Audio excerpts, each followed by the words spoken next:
So creating music with a phrase library can be a bit challenging because phrases are a lot harder to deal with compared to samples. But on the flip side, they're so much more beautiful to listen to. So the trick is, how can you get the best of both worlds by having your phrases but play them more like an instrument? That's what we're going to talk about today. So first of all, you want to set up your indie or your phrase library. Indie works best with this advice, I would say. I've done a lot of experiments, and if you test every, like say you want to make a romantic and slow romantic emotional piece, you want to look for all the phrases that would fit, the right instruments and played the right way. You don't necessarily want them to be a rhythmic, fast phrase. So go through all the violins and pick out phrases that will work well together and test them against each other with some simple chords, right? And you'll end up with a chord set that kind of works well together. That's the first and most important step for being able to play these phrases live on the keyboard and get musical results. The second important thing is that you can double the track, and then on the second track you can just pan the instrument a little, left or right, so you're getting a wider stereo field. And you can also adjust the twin or the same phrases offset and crossfades differently. So you want to change the panning for a wider sound. The crossfade for one may, start at a slightly different time. You can actually change the timing quite radical by changing this selector up here. So one of these phrases will be locked to its original tempo. The other one here at one time will be locked to my DOS tempo, which will give it, instead of playing for, 4 bars, it might play for 5 bars because this one's a little slower in tempo. And as they interact with the phrase linking, you get a more interesting play between this and another phrase. And it really helps. It goes a long way to stop that repetitive hearing the same phrase over and over.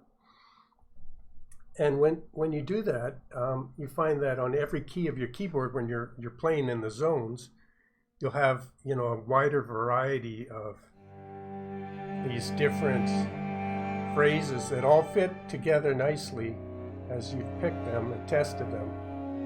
And then all you're really worrying about is coming up with a really nice chord progression, which you can save out on your keyboard and just play over as you test all the different interactions. And you can bring in, like I brought the cello in now, you can hear that it's coming in nice and smooth. So then it's all about testing different phrases on top of each other and different chords. Maybe some higher strings now. You set their start and crossfades to blend in smoothly.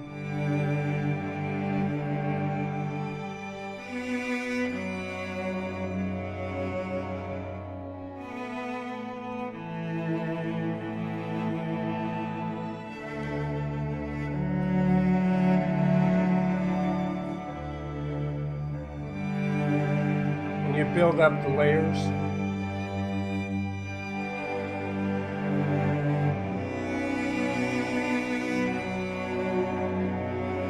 And you practice that over and over as you're playing it live on the keyboard.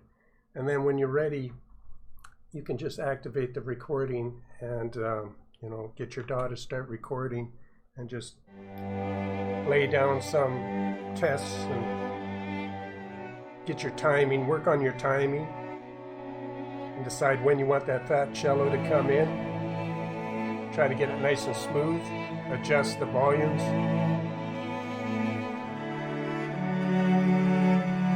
But it becomes a much more pleasant experience than trying to sequence a bunch of phrases that don't, are just random.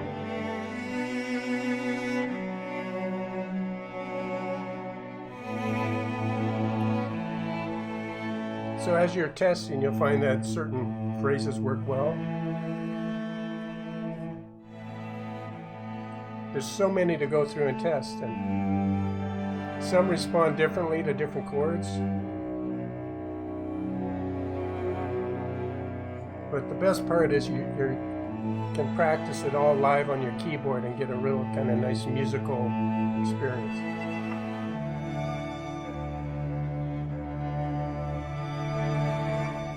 So again, the first thing I would do is pick the right phrases for the type of track that you want to make, be it romantic and slow or fast and rhythmic or anything in between. And then name your session. In this case, like name my project, call it Phrase Link Set 1, romantic or emotional. And then it's whenever you call up, load the project, it loads up Indie exactly the way you had it set up with all the phrases ready to go and all your settings. And then duplicate it so you get a wider sound and more of a kind of a variation in the phrases, as you can change one and offset it one to the other.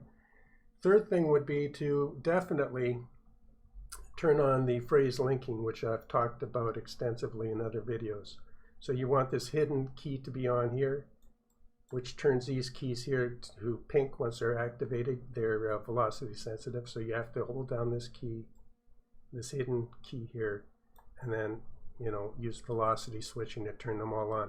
And I have both tracks are set up to be phrase linked. Definitely have that set on, because since a lot of these phrases are 4 bars long, as you move in and out of these phrases, they will engage at different points in that 4-bar sequence in a musical way, opposed to just abruptly cutting in and out, which is not what you want. You want a nice flowing musical type of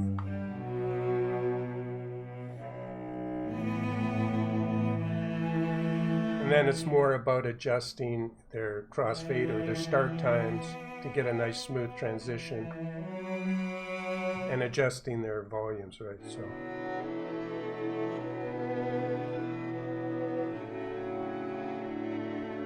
I'm working on some really nice chords. So it takes a while, some practice, but I've come up with something quite quick here that just...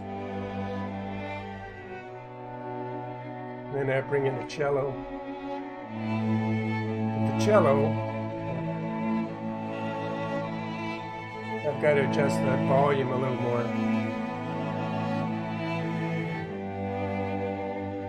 And then the high strings. So it becomes all about adjusting the artistry of what you're working on and like mixing up, rather than working with phrases that are never going to blend well. It becomes about fine-tuning and getting them to smoothly, just tailoring it just right to get what you want. And that's how it goes from being a clinical, working with a sequencer, and to a more musical experience where you're playing live on the keyboard and actually getting the feedback you're looking for, and testing all kinds of chords.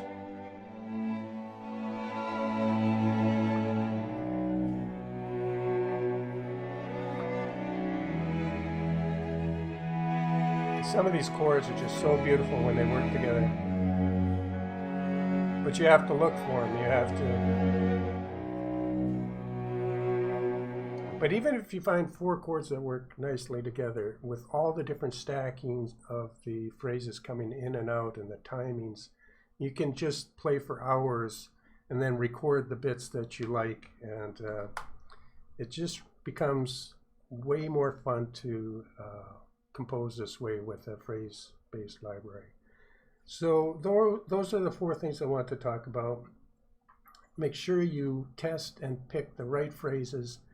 Maybe duplicate the track to get a wider sound, or more varied ideas in your phrasing.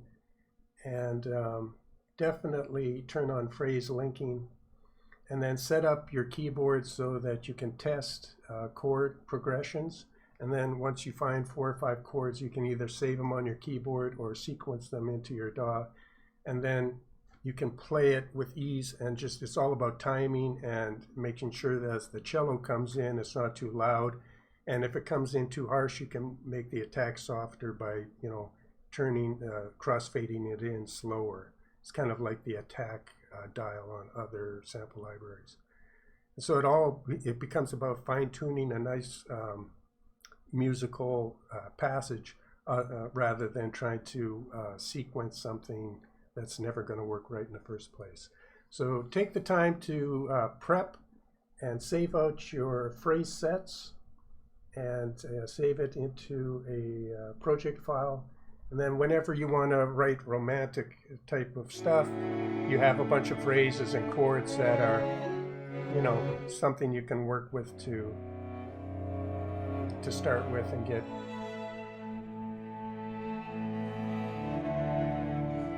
So I hope you enjoyed this video, and we'll catch you on the next one.